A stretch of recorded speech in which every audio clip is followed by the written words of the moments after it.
Welcome to What's Left America. I'm Chris Tritico. I'm Andy Georgeson. I'm James Campbell, back from Detroit. Did y'all miss me? No. I did. I'm Chris Bell, back from Rockport.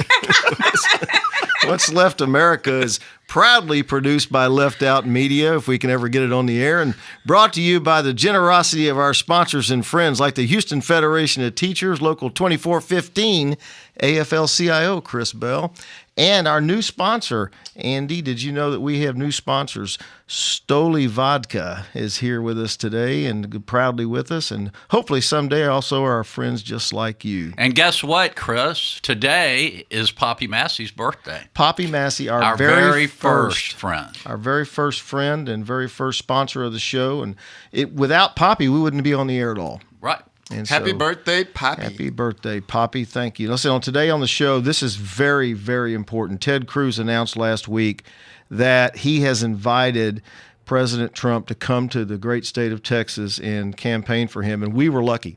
I don't know if y'all know this. We were lucky enough to be the first podcast to have a purchase by the Cruz campaign to have commercials aired. And we have 2 Ted Cruz commercials today airing on our show. That's fantastic. Yeah, so Ted Cruz bought airtime from us, and so that's going to air on today's show.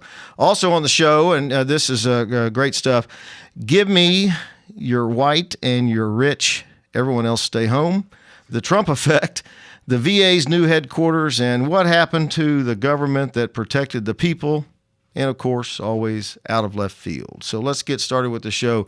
Give me your white and your rich, and everyone else just stay home. A White House senior advisor, everyone's heard of Stephen Miller. The devil, I think, is a better term for this guy. He's now targeting legal immigrants.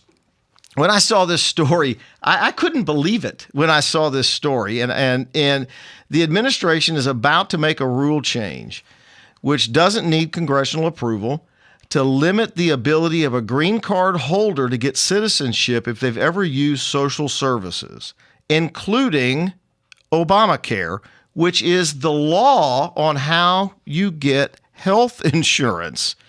So if your employer gives you health insurance through the exchange and you're a green card holder, you're now excluded from admission to the country.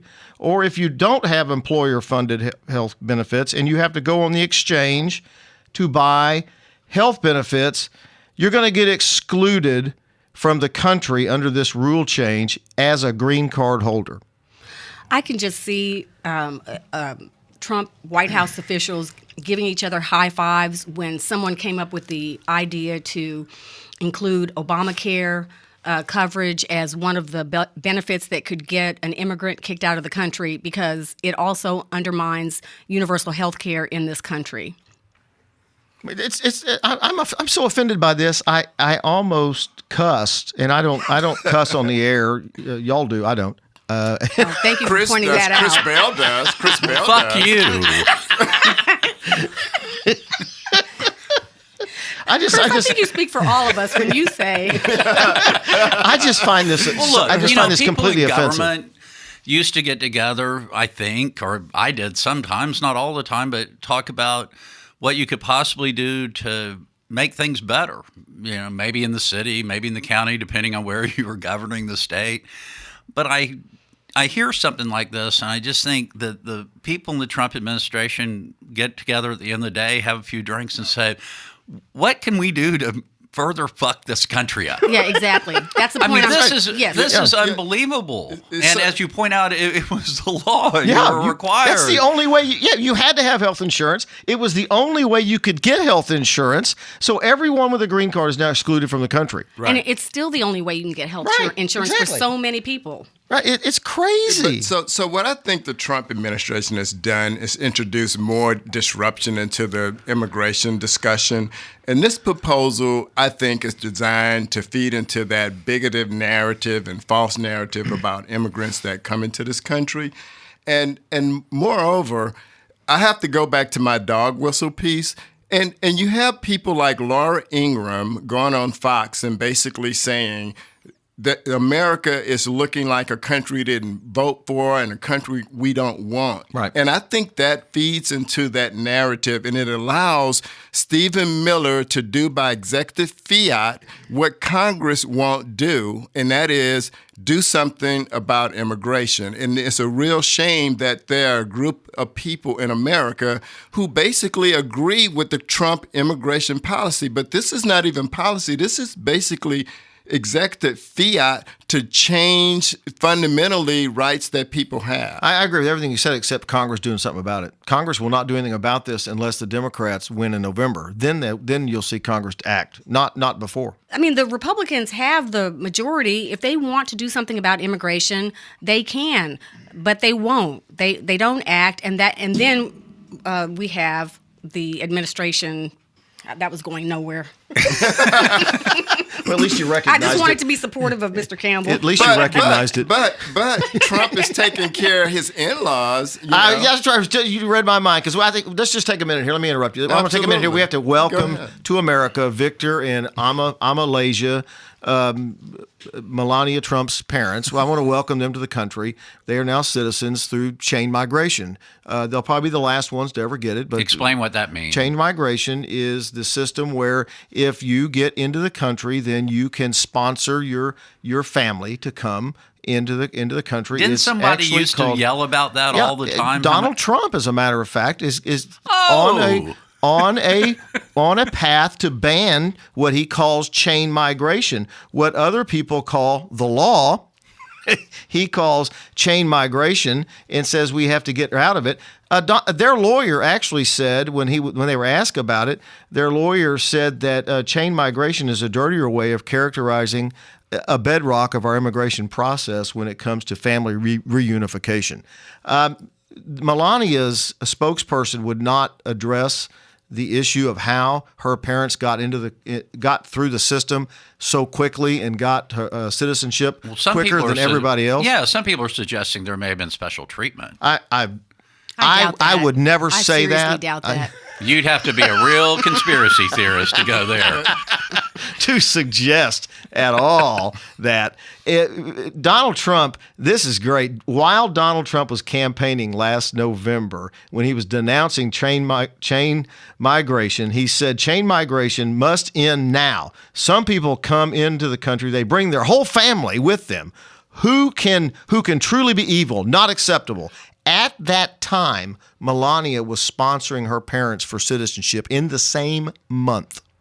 You think Donald knew that? Well, I think we should be clear. What I think is great, though, is that it used to be presidents, both Republican and Democrat, cared about appearances.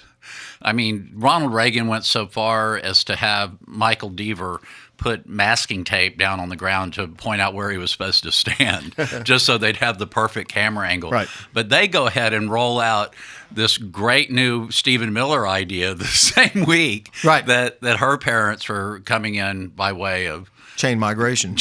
But we're going to stop. Let's just be clear. It's not chain migration. It's family reunification. And chain migration is the dirty word that Republicans came up with for this process. So let's not adopt their language. I'm not, and I can damn well see why she would want her parents. I'd be crying like a baby for mine if I had to live with that son of a bitch. I was only using chain migration because it was Melania's parents. I know. I just wanted to make it clear. Clear. But the parents had been here the whole time, so this didn't bring them over. So it does beg the question that Chris Bell brought up: why do it this week? Why do it this week? Right. No, absolutely. Unless you wanted to really, drive that knife in further down. Anna Navarro, a Republican strategist and political commentator, tweeted, "I guess when it's Melania's family, it's family reunification. It should be applauded. When it's everybody else, it's chain migration. It must be stopped." Anna Navarro hates Donald Trump. I don't know if you've been watching her, but she sounds more Democratic than she does Republican strategist. But I got to go back to something that I touched on earlier. This is really about a way to get rid of those so-called shithole countries and the people who are migrating from those countries. And I think that this whole proposal, again, feeds into that white anxiety about the demographic shift in this country, Chris.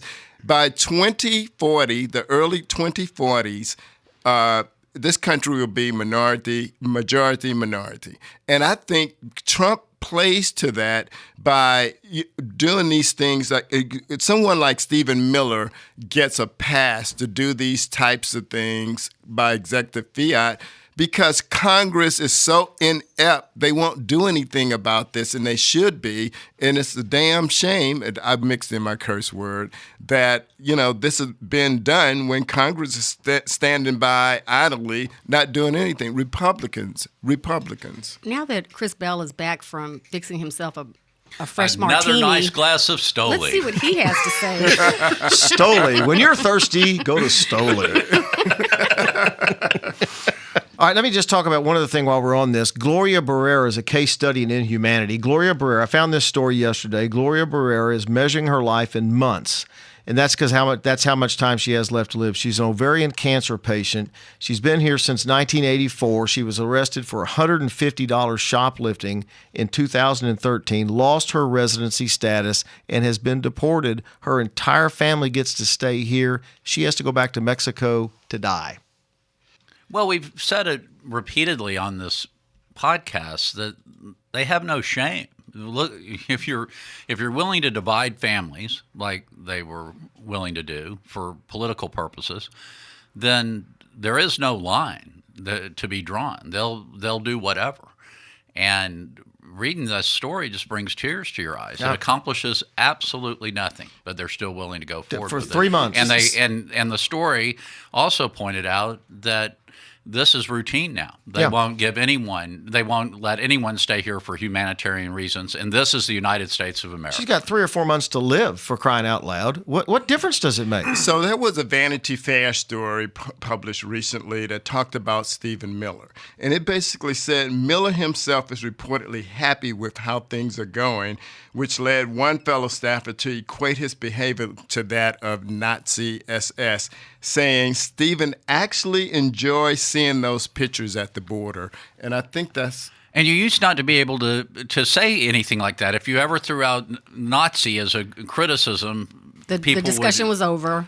Yeah, it was more. I mean, 99.9 times out of 100, you had gone too far. But in this case, have we? Not so much. Not so much. But it used to be people in the White House, on the White House staff, where you had someone who provided some moral balance. And that doesn't seem to be happening in this White House. Well, here's a White House staffer that talked about Vanity Fair, probably without attribution. So the people are there. They are just not the people who have any power or are afraid to speak up or whatever as the case may be. And, we had gone this far into our discussion before we hadn't until Chris just brought up the point about the people who have been separated from their families at the border. We talked about a few weeks ago what we thought the likelihood would be that we were going to be able to bring these families back together. Well, we've been reading the stories. The administration, ICE, the Border Patrol, they have not been able to match the children with families. We really don't have enough information to make a good assessment about how many families remain separated. It's stories like this woman's with cancer and these children. Well, not only that, when they finally admit that they can't do it, they ask the American Civil Liberties Union to do it. But you do it. The ACLU came into court and said it's not our job. The craziest damn thing I've ever seen. It's like since we haven't been able to disband you, could you help us? Yeah. I think James is bringing up a very important point about the mindset of this administration. And regardless of what issue you're talking about, whether it's immigration or anything else they're doing, that's what I find to be so incredibly frightening. Last week we talked about the media being the enemy of the people and the way they've treated them. And you all might recall I sent out a tweet with a link to that rally where all those people, the Trump rally where all the folks were standing out heckling the media, and I just put one word that I wrote, scary, and then had the link. And you know what, and he's really a pretty mild-mannered level-headed thinking Republican. And you know what he told me about that tweet? You're a pussy. I mean, how many times you going to hear that on and this he show? was being kind of funny, but that's for Andy. But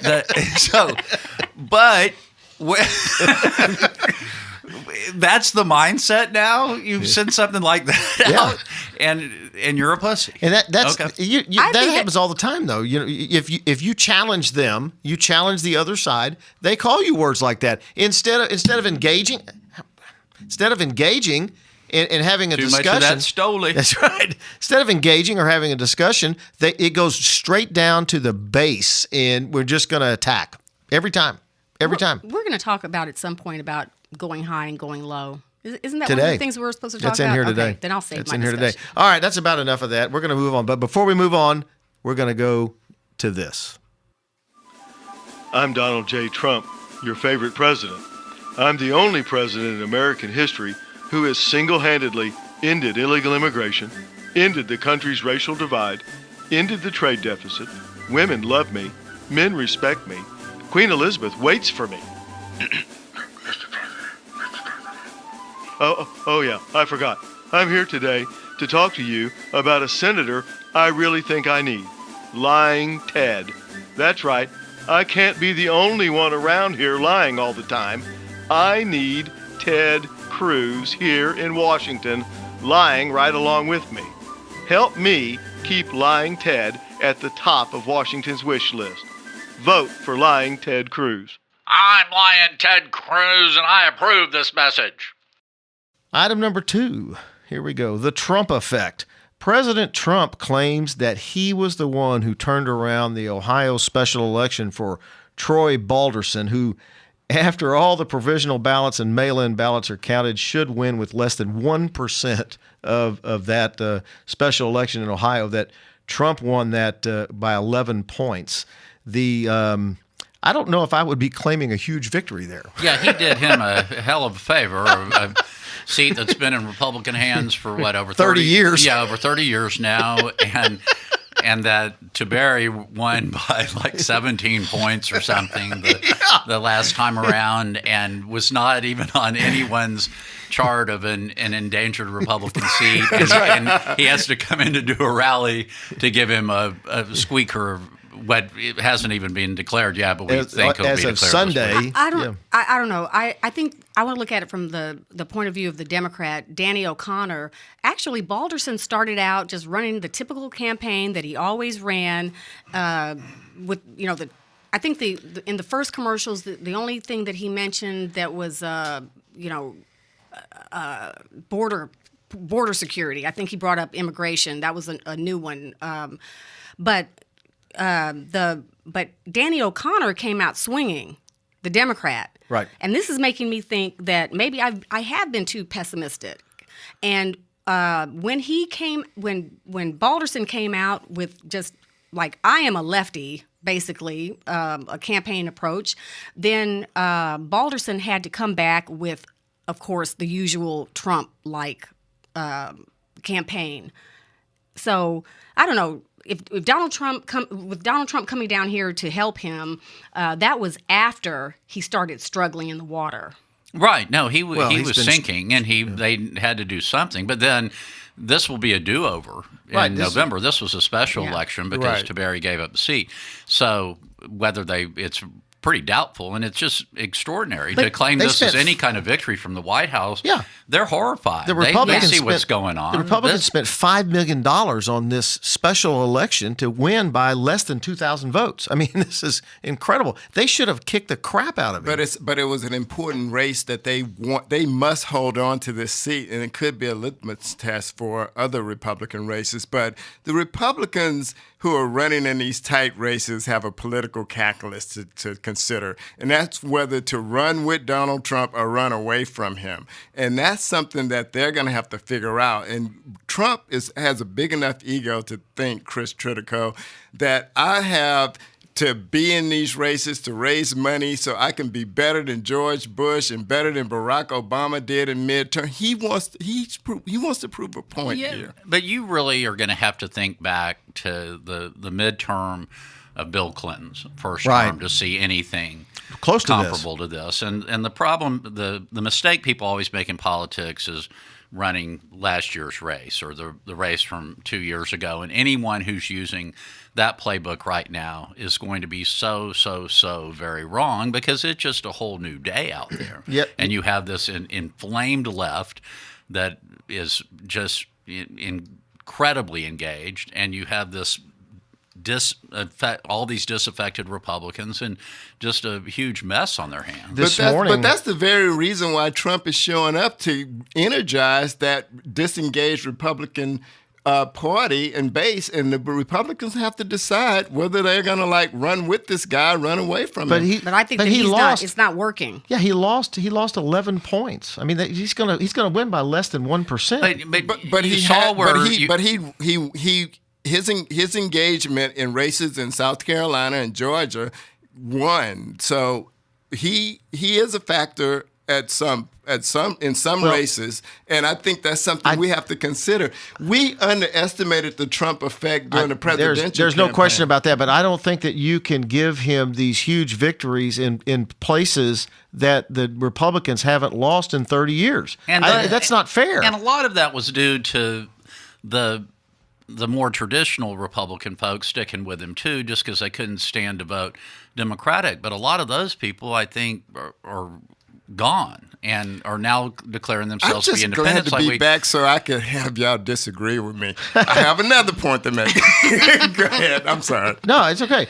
This morning on Meet the Press, John Kasich, governor of Ohio, who held that seat, said it wasn't a good night because this is a district that you should be winning by overwhelming numbers. The last guy won that held that seat won it by 17 points, and we're just barely winning this thing. So Chris, does that suggest that independents and suburban women are turned off by Trump and therefore are coming out and voting for the other way? That's exactly what John Kasich is saying. Or Democrats who haven't voted are suddenly coming back. Hey, I better get off my ass and go vote. That's what you're seeing. I think that's what we've seen here in Texas, and I think that's what you're seeing across the country. People are waking up. But that doesn't necessarily mean that the Democrats are gaining votes rather than disaffected Republicans voting that way. Well, isn't that the same thing? No, I think it's both, and that is going to be good for us. This is my first optimistic podcast I've had about the Democrats, but I think we are seeing Republicans staying home. They not interested, and Democrats are coming out.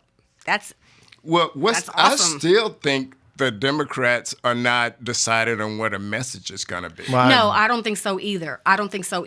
And so I don't think that we can just. And as I said weeks ago, I don't think it makes a damn bit of difference. Well, I think, and why I mentioned Bill. I disagree with that, Chris. I know because you want to make it a better show, and I appreciate that. But we just can't run against Trump. We have to have a message. Yes, you can. I mean, that's what they did to Bill Clinton back at his first midterm. You just said and we can't run last year's race. Route. You want to run a race from back in the 1990s. No, we do need to have a message going forward, and we need to figure out what that message is. And we need to have a candidate at the top of the ticket. Well, it's late in the game for that. We need our own contract for America. So because that's what Newt Gingrich and those guys had against Bill Clinton in his midterm, and they took back Congress for the first time in over 40 years, and it was just a rout up and down the ballot. And so I have a feeling is what it's going to be on the Democratic side this time. Factor this in as you're evaluating what Chris Bell is saying, because on Tuesday night in Michigan, they saw the highest gubernatorial primary turnout in over 40 years. More than 1.1 million people voted for the Democratic candidate for governor, while just over 975,000 cast ballots for Republicans. This is up over 1 million votes from a million votes for the GOP governor in 2010, and 529,000 for the Democratic candidates in 2010. It flip-flopped and doubled for the Democrats, and that's exactly what you're talking about. Yeah, and I think that I don't really disagree with you guys. I think they should put, and we've discussed that, they should be putting more on the table, but the issues are out there. I mean, there's health care, there's education, there's immigration, there's Russia, there's a litany of things for Democratic candidates to be talking about. They're not going to want for issues. And then meanwhile, you have Donald Trump, and he's inspirational to say the least. Let me ask you this, Andy. You want somebody at the top of the ticket? Michael Avenatti. No, He's no, hang no. on. I haven't said it yet. You said his name. He is talking about and running around acting like he's exploring a 2020 run. In a major speech, his first major speech in Iowa, he said, took on Michelle Obama's "When we go low, when they go low, we go high." He said, "When they go low, we have to hit them back harder," and kind of turning Michelle Obama's thing on its head. Got thunderous applause. He was on all the shows this morning talking about his exploration for running for president. You say no. Well, I say no to Avenatti. God bless his soul. I love him. He has been wonderful hitting Donald Trump where it hurts. He has not seemed to he has not been able to been able to land a blow on Avenatti. I think that's awesome.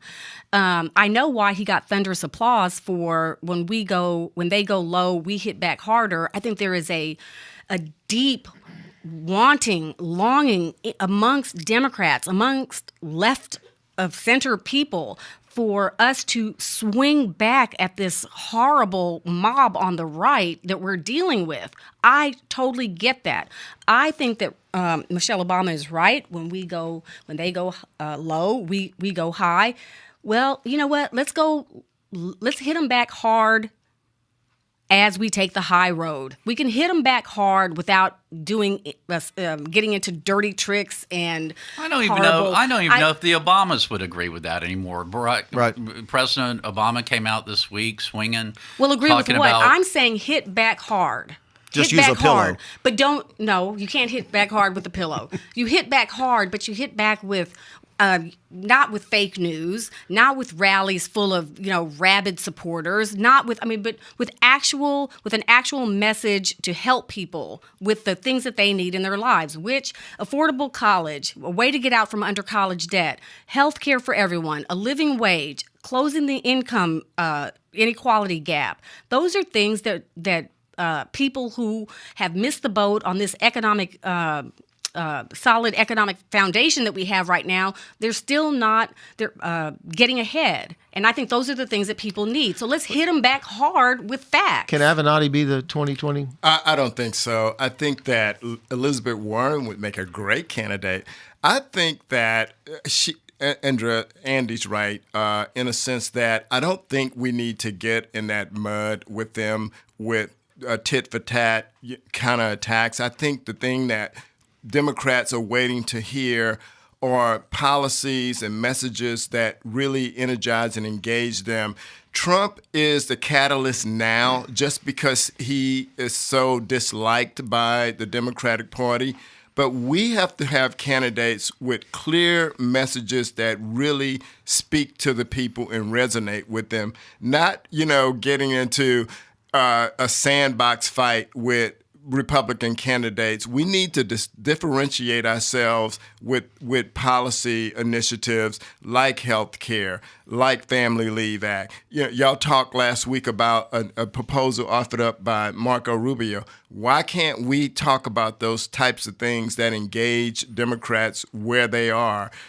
That's how we win. We don't win. We're in a surreal period of campaigning and politics in America, but I'm thinking the pendulum is about to swing back the other way. We all laughed when Donald Trump announced and said, "There's no way this guy is going to win a primary, and he's the president." Well, and what people have also pointed out is that because of his victory, a lot of folks who would have never thought about running for president before are going to be throwing their hats into the ring this time. And if he could catch on fire and win the White House, then maybe I can too. And so you're going to see members of the House that no one's ever heard of, and other folks like Avenatti or however you pronounce it. The difference is the superdelegate system getting in the race, and that's fine. And it's going to be an extraordinarily interesting race. It's a funny thing happened in the black community when Barack Obama won for the first time and he ran again. and all of these Republican candidates that nobody ever heard of, like Sarah Palin, who was John McCain's running mate, and Mr. 999, and just a weird cast of characters. And now we have Donald Trump, because when that happened, everybody said, "Oh God, the Republicans are going crazy." No, they went crazy in 2016. That's when they really lost their mind. Right. Yeah. That's true. Well, we have some people who, like Eric Holder, like Elizabeth Warren, Yes. like Patrick Duvall, like Cory Booker, like Kirsten Gillibrand, these are people who are not like Avenatti. I think most people, if you quiz them, that name sounds familiar, but they don't know who he is or where he came from. He's Unless But Stormy again- Daniels become his running mate. But again, though, back to last year's race. Yeah. Ted Cruz ran for president because he watched what Barack Obama had done. First-term senator, jumped in, caught the wind at his back, and ended up being president. And Ted Cruz was going to do the exact same thing. But that was from 2006, and it wasn't going to work. And he has no charisma. There was that.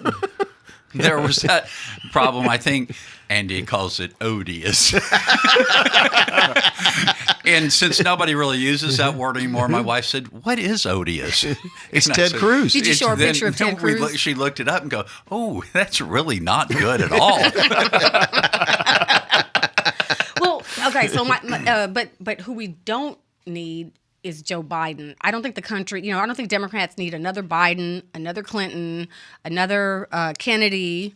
Who am I missing? And on the other side, they don't need another Bush. Yeah. And so what we need some young candidates with fresh ideas, willing to take a look at the kinds of things that young people are thinking about and talking about, including socialism. Don't get the heebie-jeebies, Chris Tritico. And that's how we're going to win. We cannot try to run. We can't triangulate. That's all. We did. We can't try to run from the center. We can't just run against Trump. We have to have a message, and we have to have new blood. And I think those independents and suburban Republican women are looking for something other than another clown show. But you're saying all that based on what we're seeing today, this election, because some and you're young basing people what you're saying have had success because you can see into the future. No, you but can, you can't. everything But that you you're can't just say, arguing- "Oh, we can't have anybody like that." Bernie Sanders is 150 years old, and And he did his great with candidates are young losing. people. His You candidates don't are know losing. who's going to light it up. I know that the Joe people. Biden is a very likable guy. He You just is don't a like him likable- because he's white and has gray hair. That's why you have a problem with me. Well, no, my problem with you. It's a talk too long much. list, and we don't have time for this podcast. But I love Joe Biden. And frankly, then why would you keep him out of the White House? But I Andy? think his If he time wants has you passed. to. His time because has I want passed. to win. I want us Why? to win. He's the Why do I want us to win? He would be the most Why experienced. are you on this podcast? He would have crushed Donald Trump last time, most likely. All the polling shows. Yeah, well, maybe wish Just he to had a rule run. him out doesn't make any sense. I wish he had a run. I really like him. Well, I still think that Hillary Clinton did a great job, and she was a good candidate, and she just had a tsunami of horrors that created a tsunami and a perfect storm all in one. Let's move on. We're going over old stuff. All right, let's move on. And now this. Ted Cruz's father killed JFK. His wife as well. Well, you've all seen Melania. He's a sniveling wimp, a liar, and a senator I need on my team. When we start raising the deficit, throwing out all the Mexicans, and separating the country along racial lines, I know I can count on Ted Cruz to be in my corner. You can too. I'm Ted Cruz, and I approve this message. The VA's new headquarters. This story just amazes me. Last February, a guy named Peter O'Rourke, I never heard of him before, became chief of staff for the Department of Veterans Affairs. Right after he became the chief of staff, he got an email from a guy named Bruce Moskowitz. Never heard of him either.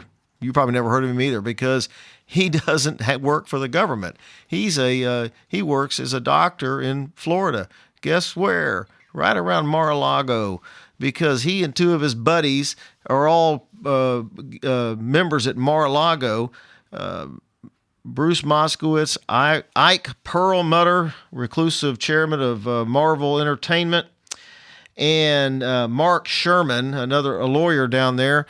All three run the VA from Mar-a-Lago. They send edicts through email, and the VA leadership does exactly what they say to do. As a matter of fact, when O'Rourke got the email, he said, "I will begin the project development and develop an action for timeline." He treated the email as an order and did it even though these guys are not in government and report to no one.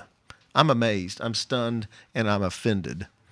Because presidents have kitchen cabinets. They seek advice from outside the inner circle and folks in the White House. But once again, we go to a whole new level. Yeah. And you have three private individuals telling the government official what he has to do. If he says no, he knows he's probably going to be fired. Yeah, and not only that, this is one of the guys basically had this really exclusive healthcare service. He doesn't even understand the needs of veterans. Yeah, concierge medical service. My dad goes to the VA, and certainly I don't want some guy who provides those kind of luxury services to clients making choices about what kind of services my dad needs. So, this offends me too, Chris. Nixon had a kitchen cabinet, and they advised Nixon. We all saw how that worked out. No, they advised Richard Nixon, and people griped about that at the time, but they weren't making policy and directing policy makers within the government. They were just advising the president, who could then act on their advice. These people are not. These people are directing officials, and they have no official role within our government. FDR had a kitchen cabinet, and John Kennedy had his dad. I mean, everyone has advisors. No one has. It's the chain of command that's the problem here. Yeah, no chain of command. Directly to the VA. Yeah, the head of the VA, and I'm surprised that that's not illegal. It probably is. my guess is it probably is. And as a matter of fact, the documents that have been released through Freedom of Information Act show that each head of the VA, as they've been in and out, have all flown down to Mar-a-Lago at taxpayer expense to meet with these three guys to get their directives and their orders. Well, I don't know. I don't know what else to say about this. It's wrong on its face, but my goodness. Any other administration be front page news, but not here. Yeah. If you look at the timeline of scandals, it's hard to remember there's a scandal every single week, sometimes twice a week and 3 times on Sunday.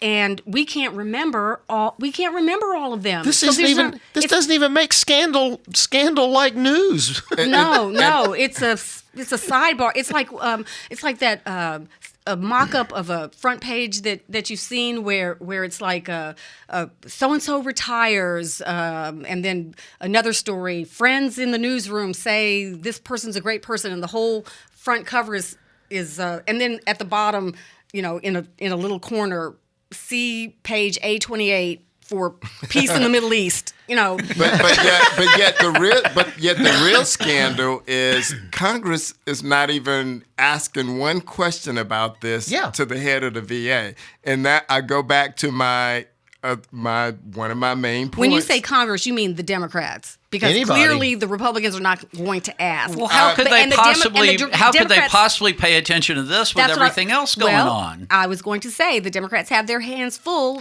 doing, making sure that Russia.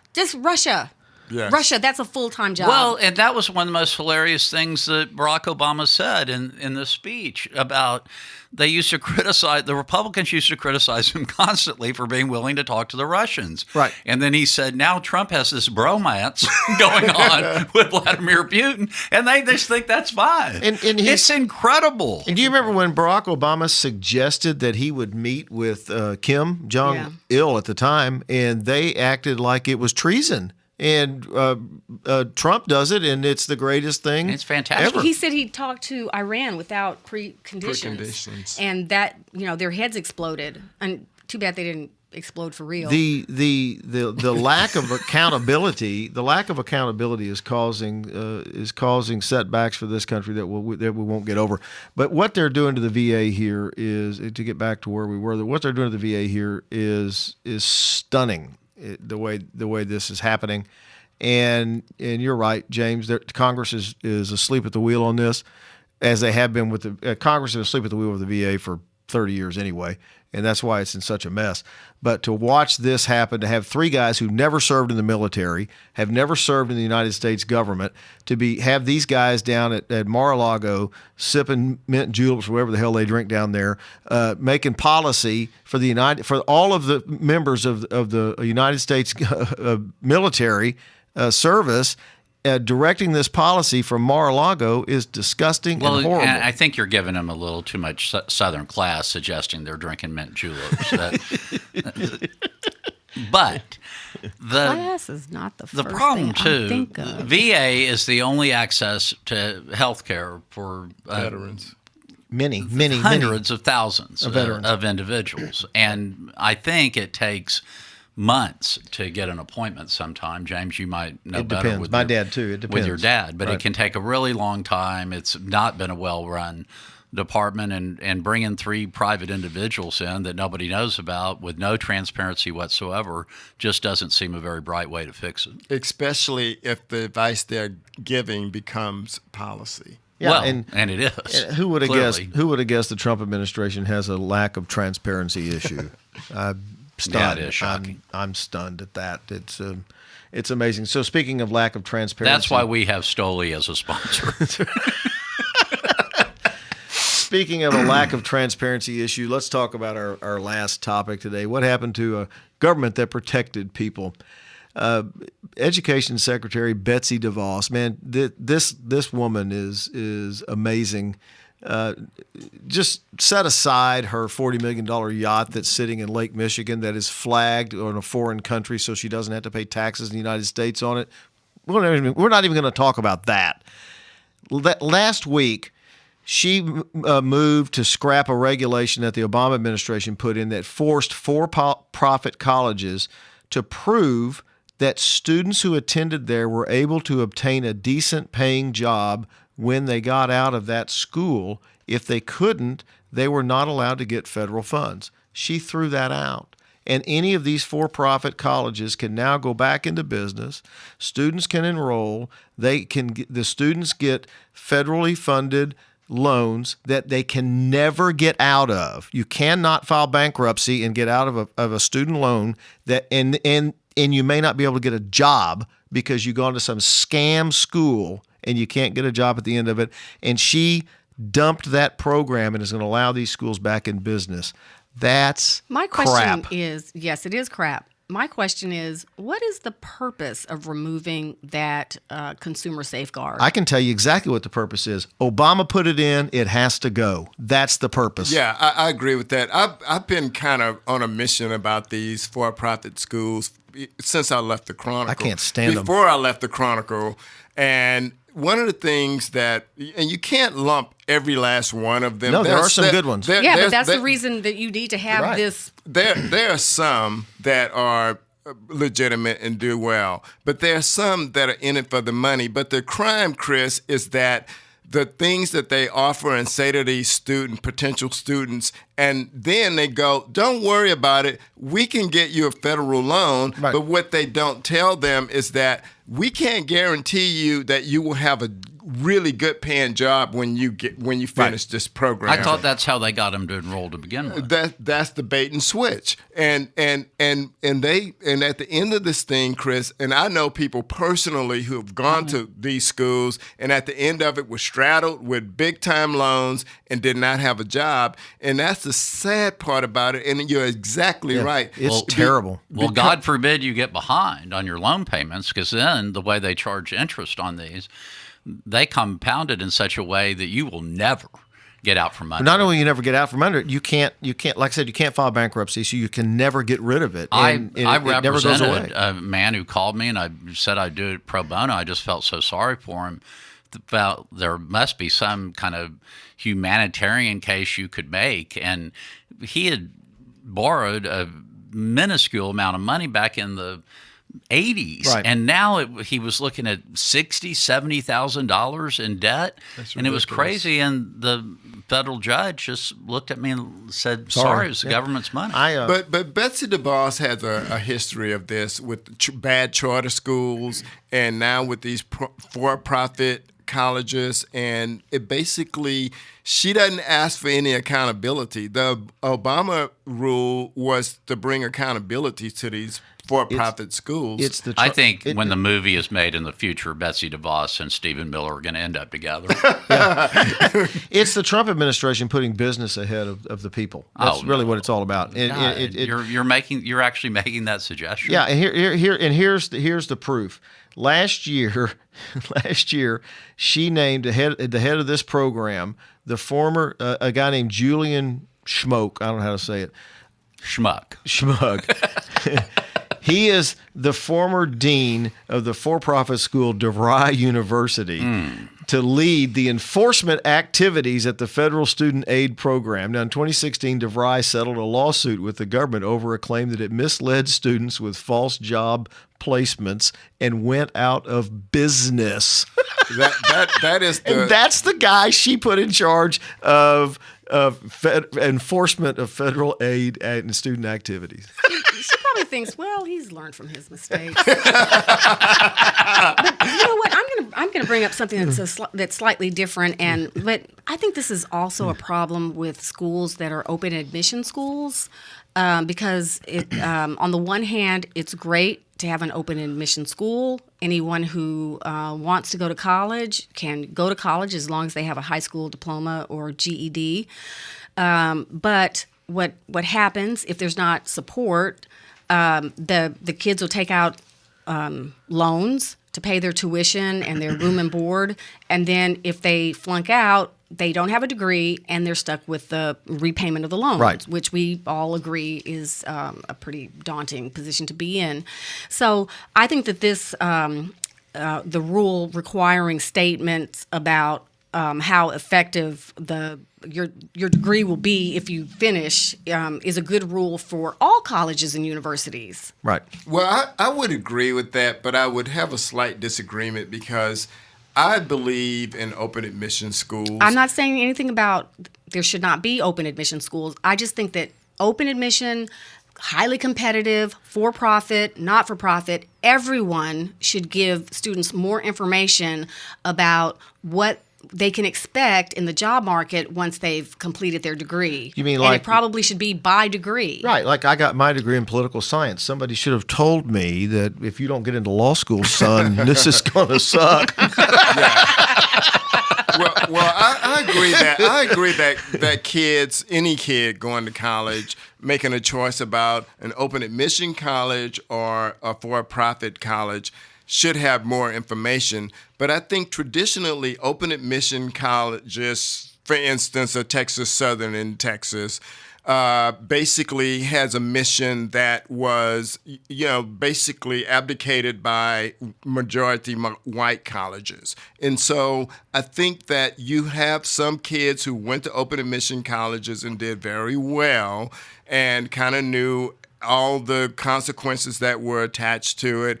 And you're right, some of these open admission colleges have had numerous kids default on federal loans, but I think that it's a different mission for open admission versus for profit. Absolutely. I agree with that 100%. I'm just for everyone, having some truth in labeling. Yeah, I agree. I couldn't agree more. All right, let's move on. We're going to go to out of left field. Who wants to go first? I'll go first. All right.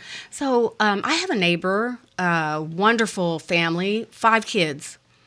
And it just got me thinking when I saw them playing in the park near my house, all 7 of them, the 5 children and the parents. Nobody has. It's so rare now to see a family with more than 3 kids, and and I have 3, and I can't tell you how many parents I've joked about the third kid, well, got to go to a zone defense from man to man.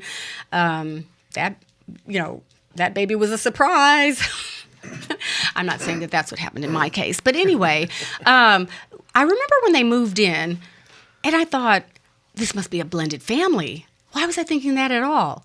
But thinking about it today, when I saw them across from me in the park, I thought about how birth rates are declining in the United States and in Western Europe. And then I opened my New York Times, and there's a story about China doing away with its they had already relaxed the one-child policy rule. It was basically turned into a two-child policy. Now China's actually trying to encourage families to have more children. So it's just an interesting observation. I thought it was interesting anyway, that if you don't have enough children, you regret at some point down the line. At the same point, please, for Jesus Christ, God's sake, don't have more than, I don't know, the smart mommies have one. Well, here. I'll go next, Chris Tritico. So MSNBC is presenting part 2 of a documentary called Breaking Hate tonight, and it's a story that chronicles a former white supremacist who is now on a mission to stop the hate movement he once helped to build. The documentary is going to air 1 year after the Charlottesville riot that claimed the life of a counter-protester named Heather Heyer.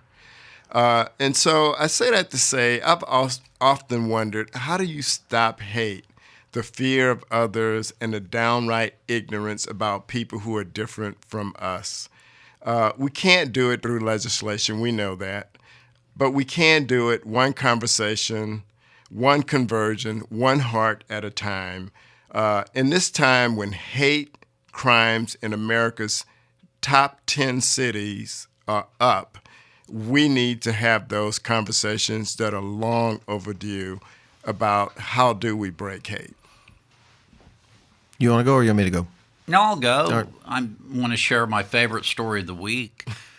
Praising North Korean leader Kim Jong-un for spending time out with the people, describing him as quite the romantic, even lauding Kim's uncharacteristically casual summer outfit. That may sound like typical North Korean propaganda, but in this case, the fawning comments came from Fox News. Now, I guess because Donald Trump went to meet with Kim Jong-un, they have to be, Fox News is now part of the North Korean propaganda machine. We talked earlier in the show about just how far will all these people go. Pretty damn far, it appears. I want to talk about Rudy Giuliani. I met Rudy Giuliani about 34 years ago. I was working as in law school. I was working for the law firm I was at, Haynes and Fullenwider, and excuse me, we had a case in New York. It was they called it the Chinese Mafia case, and we were defending one of the Chinese people. And Rudy Giuliani was the prosecutor. As a young law student, I met Rudy, and he was the U.S. attorney for the Southern District of New York. He was a hard-charging prosecutor. He was a good lawyer, and he really tried a good case. I was very impressed with him, and I was happy to meet him. I spent 6 weeks there in this trial, watching this case unfold and watching these great lawyers, including Rudy. Fast forward to today, and I'm watching this man debase himself and my profession in a way that I just can't stand. Every day he goes on TV and lies and changes the president's story to fit the president's narrative of the minute. And I'm disgusted by Rudy, and I'm disgusted by the way he is allowing his storied career to end just because the president has asked him to do this. It's a shame at what he's doing. It's a shame the way he is causing our profession to be looked at with a again, in a negative light by the public. I don't care what Rudy does to himself, but I care what he does to my profession. Rudy, you need to stop. That's all the time we have this week. Be sure to like us on Facebook, follow us on Twitter, rate us on iTunes. Much thanks to Keegan DeLeo, our in-studio producer, for putting up with all of this every week. We'll be back next week and every week